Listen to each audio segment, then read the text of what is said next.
Welcome to Know Your Sheet. From tracking targets to budget battles, I've got a sheet for that. Let's get organized so you can know your sheet too. In this mini-series, we will work to know your budget sheet. This mini-series will walk you through setting up a spreadsheet to help you keep track of your income and expenses so you can start taking more control of where your money goes. This episode will continue from where we left off last time, where we have a working budget spreadsheet with helpful visualizations and formatting.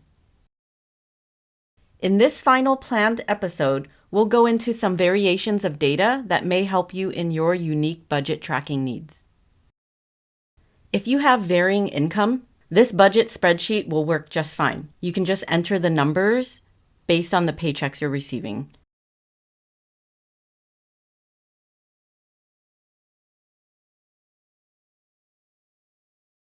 However, let me show you an example of different ways you can track your income and refer back to it in your budget sheet. Let's pretend that you have an hourly job and not salary, so your paychecks are inconsistent and you know what hours you've worked and what your next paycheck should pay you hour-wise, and we're going to estimate so that we can kind of look forward a little bit.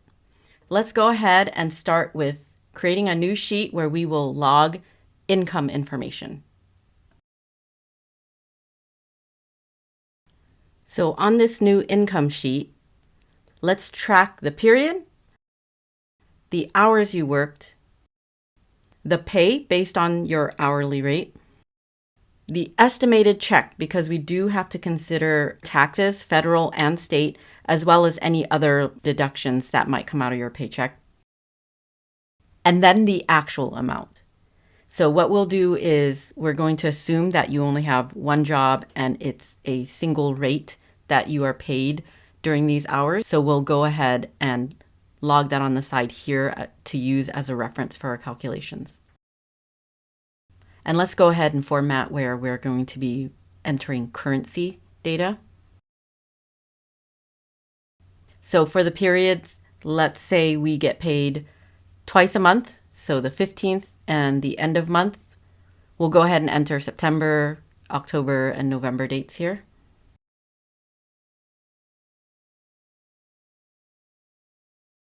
So let's go ahead and enter some hours for each of these periods.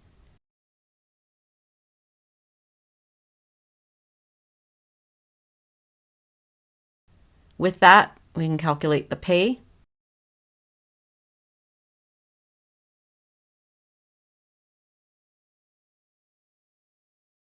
And then let's just say that the estimated paycheck is going to be 80% of what you actually earned. Let's pretend 20% goes towards taxes and other things at this point.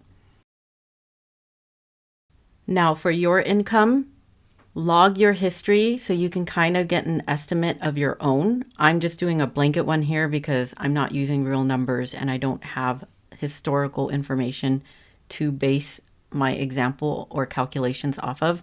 So create a formula or just use an approximation based on your history of checks to fill in this data. This is just an example. You really need to look at your paychecks to determine what makes sense as an estimation here. And then let's pretend that we already have the checks for September and October.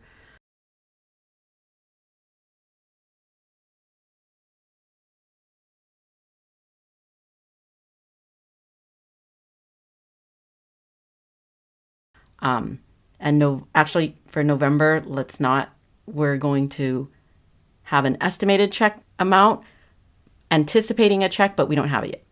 Okay, so with that, I can go ahead and copy the actual checks back to the budget spreadsheet because supposedly those are the checks we got.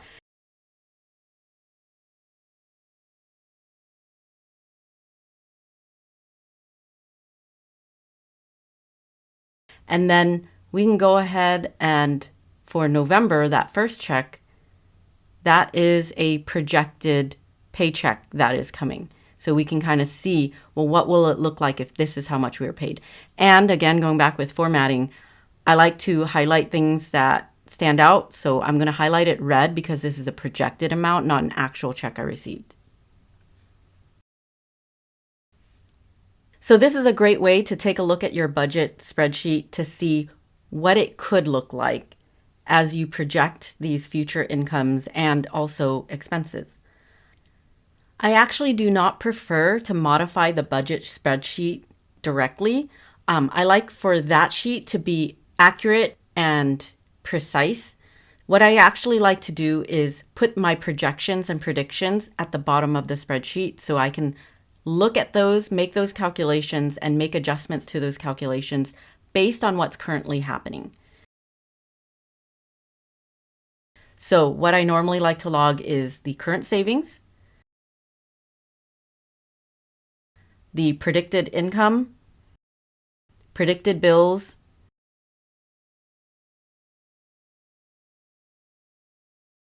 and the savings after all of this occurs.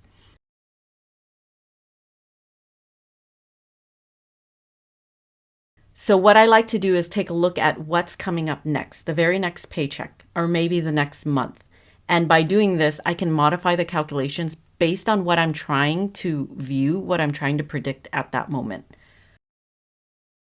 You can very easily do this every month if you would like by moving these labels all the way to the left, so in column A, and then doing this every month so you can keep track of how well you're doing with what you predict is going to happen versus the actual totals of income and expenses above.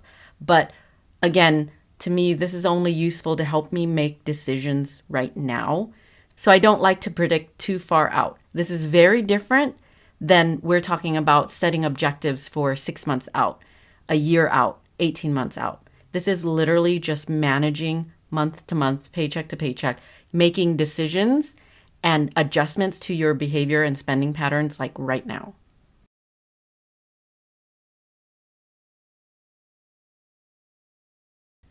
So let's say we're in September. So we're going to look at the current savings as of September, the income I predict,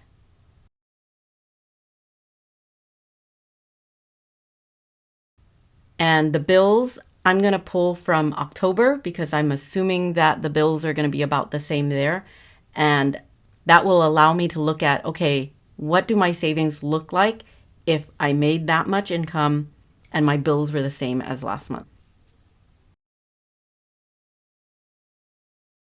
And let's go ahead and add a predicted in and out difference as well, just for completeness of all the calculations we've done every month.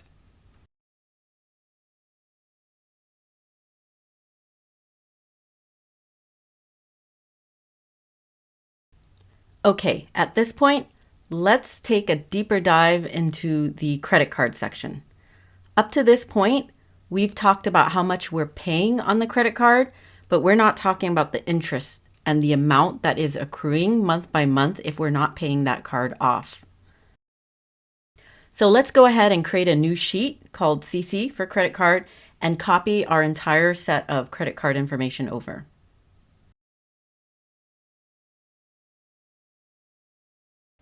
So let's zoom in on one credit card.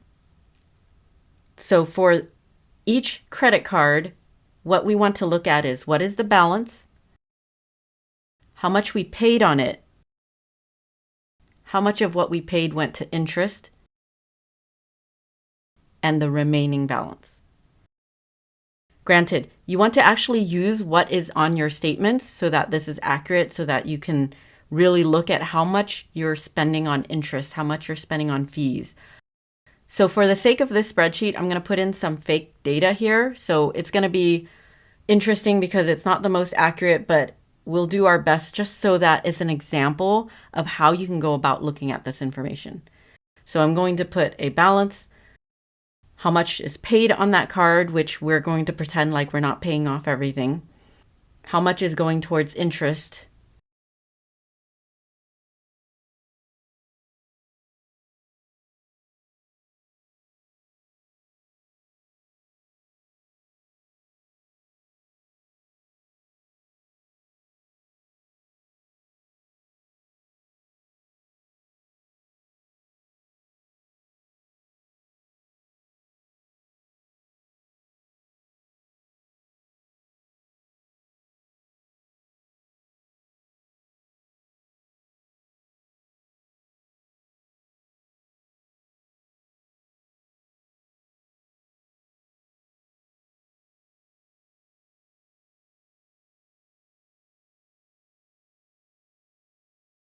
Actually, let's go ahead and add an added balance as well. That is something really important to keep track of.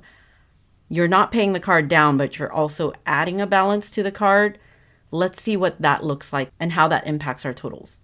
So I'm going to go ahead and fill in with some fake information here, do some basic calculations, which is not completely correct because interest is not necessarily charged on the full amount. It's usually charged on what amounts are rolled over and not paid off after that month's statement. But like I said, we're going to use this as an example so that you can start seeing what it looks like to track this information and to be able to sum and average these things up so that we can make better decisions about our finances. A big reminder here, I'm not here to tell you how best to pay off your debts. You'll want to talk to a financial advisor for that, but we can start looking at how much money is left over each month and determine where best to apply it. Because at the end of the day, you can't manage what you can't see.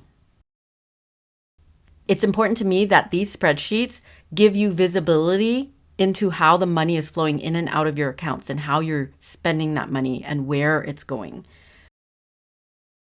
But again, speak to somebody who can actually assess and review your specifics to help you make the best financial decisions possible. But here, again, I'm just helping you make all of this information visible. The goal is to show you enough to allow you to make adjustments to your budget spreadsheet to make it so that it's easy for you to view and digest your information. So let's go ahead and do some quick formatting here to make this a little easier to read.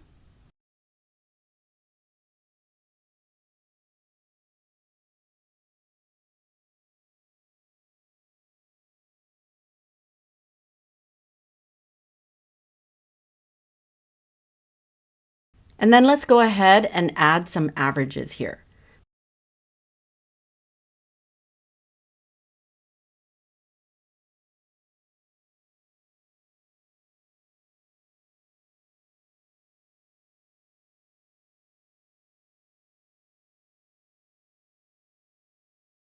And let's also do a totals column. So we're going to go ahead and sum each of these rows as well.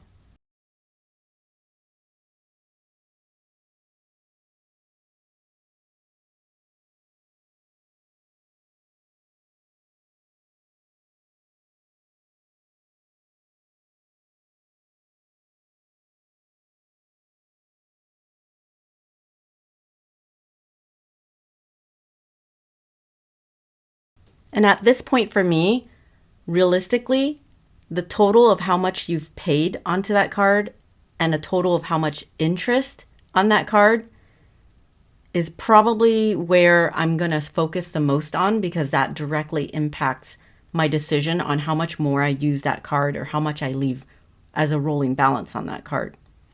And let's go ahead and copy this and pretend like we will have a second credit card that we're tracking on. Again, just examples. And that first credit card, we're going to say it's 15% interest.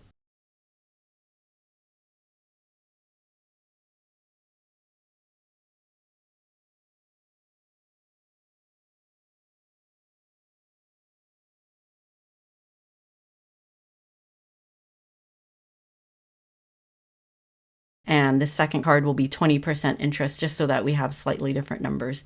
And let's see what that looks like.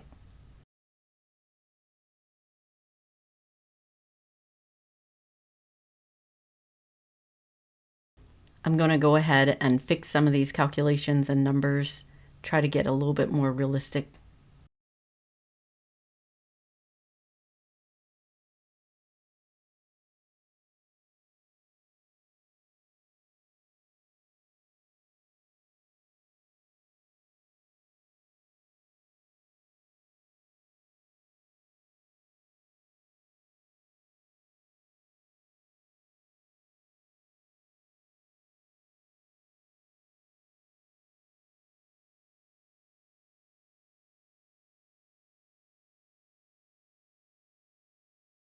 So if we look at this and we go ahead and extend the formulas out where the interest is on the remaining balance, we're adding a balance, and we're paying it down little by little, how long does this stretch out?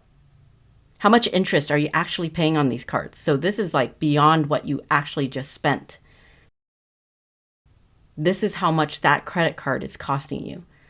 We can extrapolate, extend out, and kind of predict and guess how much that credit card is costing you.